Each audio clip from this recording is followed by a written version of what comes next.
It's the kind of question that tends to appear quietly, usually while opening a can or reading a menu. Corned beef sounds specific, almost descriptive. It suggests a combination. And yet, no matter how closely you look, there's no corn anywhere in it. No kernels, no husks, no trace of the vegetable at all. Most people assume the name must be misleading or outdated, or the result of some forgotten recipe that changed over time. And in a way, that's true. But the real reason has less to do with ingredients and more to do with how people once spoke, preserved food, and understood the world around them. To understand the name, we have to step back into a time when everyday words meant something slightly different than they do now, and when keeping food from spoiling was one of the most important problems people faced. Before refrigeration, meat was fragile. Fresh beef could spoil in a matter of days, sometimes hours, depending on the weather. For much of human history, this wasn't just inconvenient, it was dangerous. Preserving food meant survival through winter, long journeys, and periods of scarcity. Salt was the solution. Long before it became a seasoning sprinkled lightly at the table, salt was a powerful tool. It pulled moisture out of meat, creating an environment where bacteria struggled to survive. When beef was heavily salted, it could last for weeks or even months.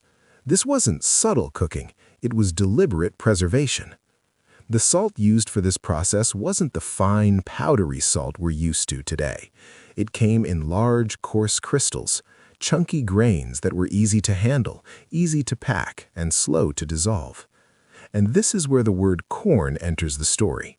In older forms of English, corn didn't mean maize. It wasn't a specific plant at all. Instead, it referred to any small, hard particle or grain. Salt grains were called corns of salt. Peppercorns followed the same logic. Even sand could be described this way in certain contexts. So when beef was preserved by rubbing and packing it with these large grains of salt, it was said to be corned. Corned beef was simply beef treated with corns of salt. No vegetables were ever involved. This meaning of corn has largely disappeared from everyday speech, but it hasn't vanished entirely. It survives quietly in words like peppercorn, unicorn, and even in legal phrases like a nominal corn, meaning a token amount. Corned beef is another one of these linguistic leftovers, a name that stayed as the language around it shifted. As centuries passed, the preservation method remained important. Corned beef wasn't just a home kitchen technique, it became part of a growing global food system. In the British Isles, salting meat was common practice. Ireland, in particular, became known for producing high-quality salted beef. By the 1600s and 1700s, Irish corned beef was being exported widely across Europe and beyond. It was valued because it traveled well and lasted long enough to reach distant markets.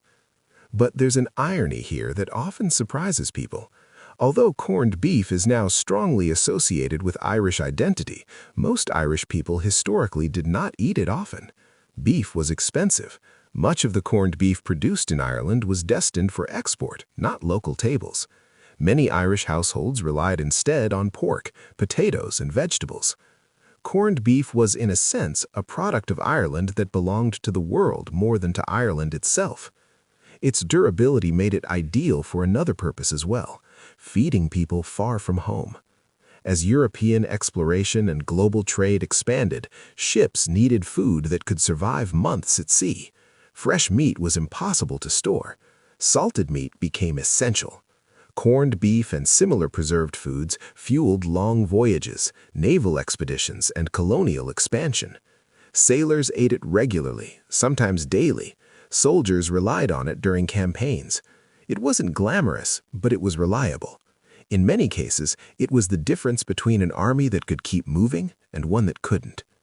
By the 18th and 19th centuries, corned beef became part of military and industrial systems. It was food designed for endurance rather than pleasure. Then came a technological shift that changed how corned beef was consumed. Canning. Once meat could be cooked, sealed, and stored in metal containers, corned beef became even more portable. It no longer required soaking or preparation before storage. It could be opened and eaten almost anywhere. This is when the familiar rectangular tin emerged. Its shape wasn't chosen for aesthetics, it was practical.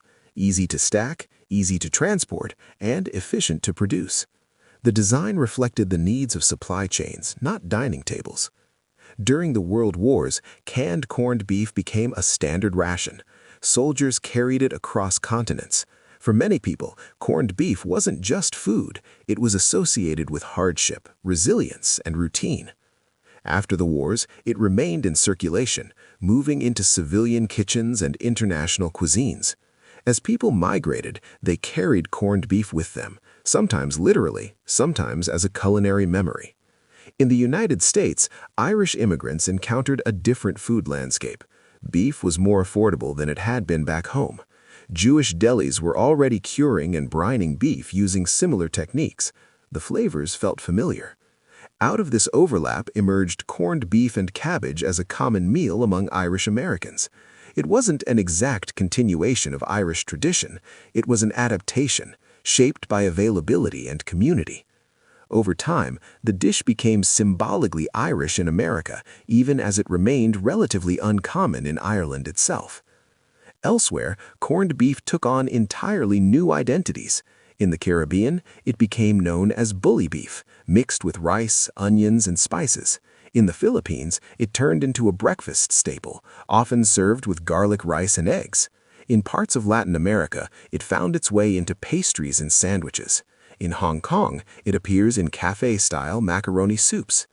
Each culture interpreted corned beef differently, using it less as preserved meat and more as an ingredient with its own personality.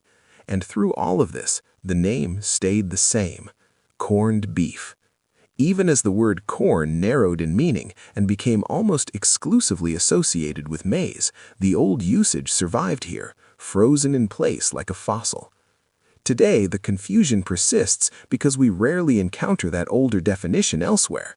When we hear corn, we think of yellow kernels, cornfields, and popcorn. The linguistic bridge that once made the name obvious has disappeared. What remains is a small mystery embedded in everyday language. In modern usage, corned beef can mean different things depending on where you are. In the United States, it often refers to a pink brined beef brisket that's cooked fresh and sliced. In many other parts of the world, it means the canned, shredded variety pressed tightly into tins. They look different, they taste different, but they share the same origin: beef preserved with salt. The method changed, the packaging changed, the contexts changed. The name didn't. And that's what makes corned beef interesting. It's not just food, it's a record of how people once spoke, traveled, traded, and survived. Food names often outlast the conditions that created them. They preserve old meanings long before those meanings stop being obvious. Corned beef is one of those names, a reminder that language doesn't always update itself when the world does. So why is there no corn in corned beef? Because the corn was never a vegetable. It was a grain of salt, a simple, practical solution to a problem that defined everyday life for centuries. And every time the name is spoken, it quietly carries that history forward, even if we don't recognize it at first glance. Thank you for watching. If you have a suggestion for a future topic, feel free to share it in the comments. And if you enjoyed this quiet dive into the history behind an everyday name, we'd love for you to like and subscribe, and join us again for another story hidden in plain sight.